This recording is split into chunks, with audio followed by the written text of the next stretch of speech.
Doktor, ano, tak to mě dneska čeká. Když jsme k němu přišli, byli jsme tam jako první a pak začali přicházet další lidé a sestra vyvolávala furt jenom ne nás a nakonec jsme tam byli 1:15 a furt jsme nebyli na řadě. No tak jsme se naštvali a šli jsme domů.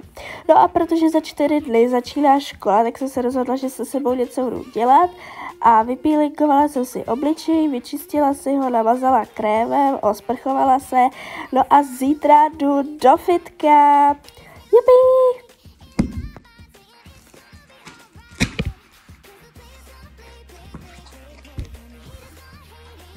Já vám to na zvuku jakoby takhle zvukuju.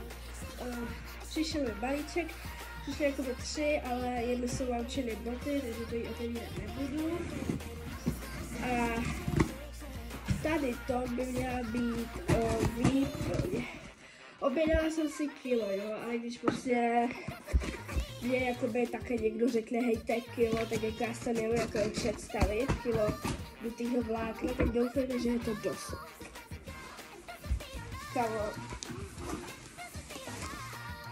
Jo, aha, super, oni mi to dali po 2 pytlech. Tak to je úžasné. Tak jsem to vůbec nechtěla. No, dobře. Tak ještě se o nich dostá dáreček, tak je krásná obálka, je to z Apple, jo.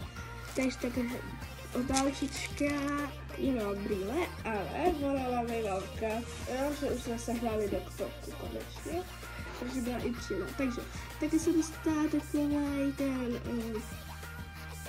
líček na plišáky, ale to neustí, tak asi jenom na plišáka a děkovnou kartičku od Apple. Teď se podívám do toho pytle, on je i docela hrozně vyfouklej, takže to klave. No, jak jsem říkala, klave to a zase tolik toho tam není. Jako není to čím spával já. Bude hrozně natřená, protože teď jsou to kuličky, tak se dělá bordel hrozný. Takže bavím se teda ještě do jednoho pytle, protože to byl potrhaný. No a takhle to vypadá celý nadspaný. Asi je to i možná větší než to, co jsem kupovala.